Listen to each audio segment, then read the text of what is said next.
Ayan na siya, oh. Nasa taas na lahat. Ayan, yan. Kailangan na nating kunin para hindi siya ma-overcook.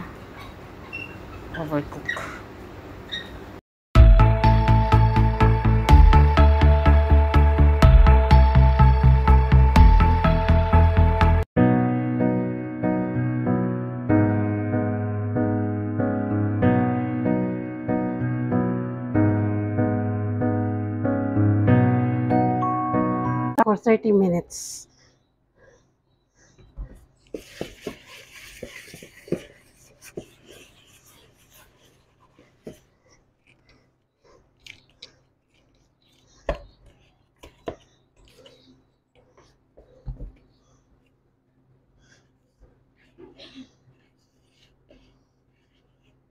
Okay, and let it rest for 30 minutes.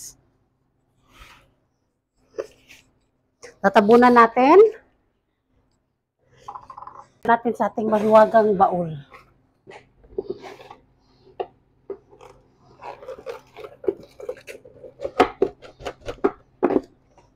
Okay.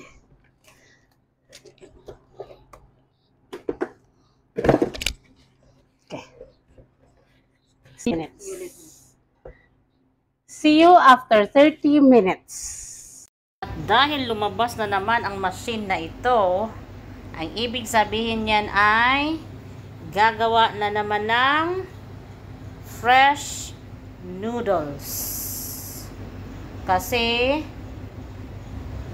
may bisita mamayang gabi at gagamitin ang fresh noodles instead na pansit canton ang gamitin.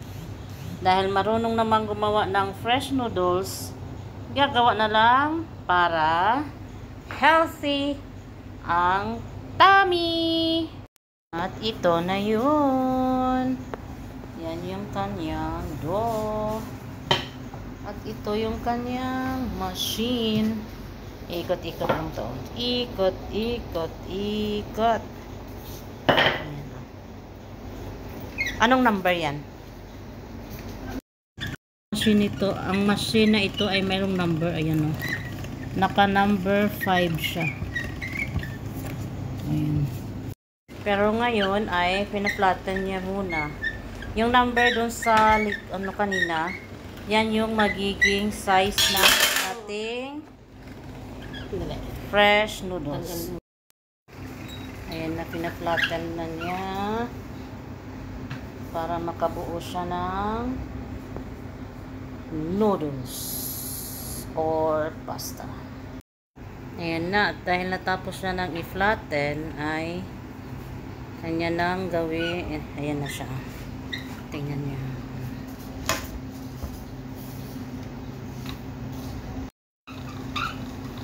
Diba?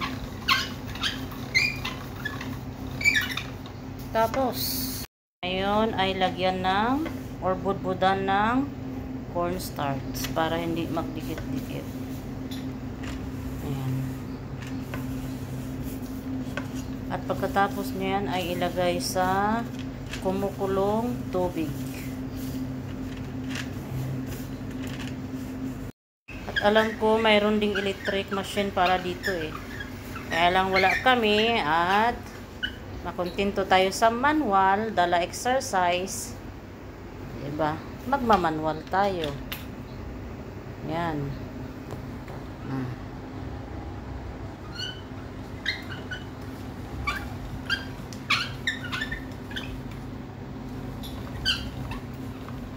May fresh noodles na tayo.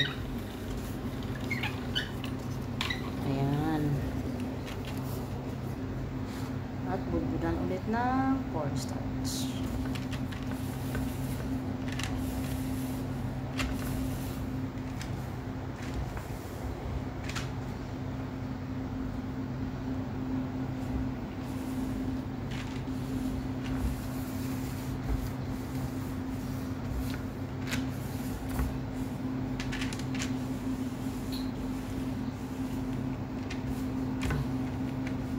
At yan na, nakulo na yung ating tubig.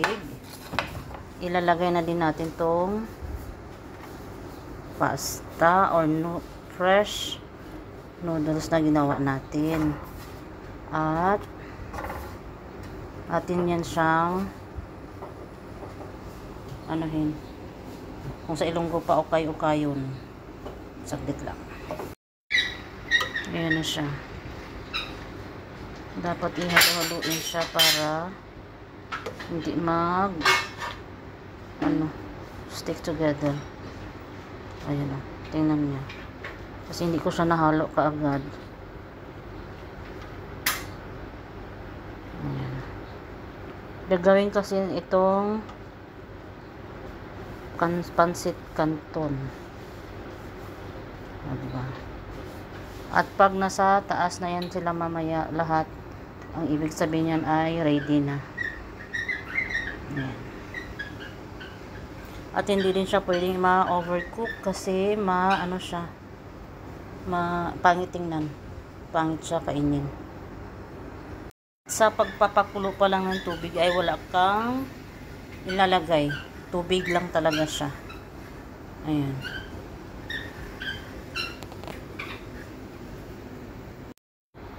Ayan na siya. Nasa taas na lahat. Ayan. Yan. Kailangan na nating kunin para hindi siya ma-overcook. Ayan. Ngayon ay huhugasan na natin.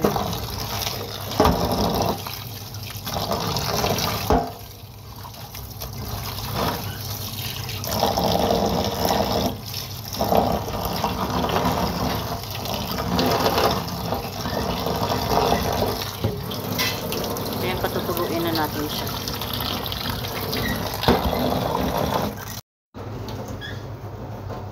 Diba? Nahugasan na.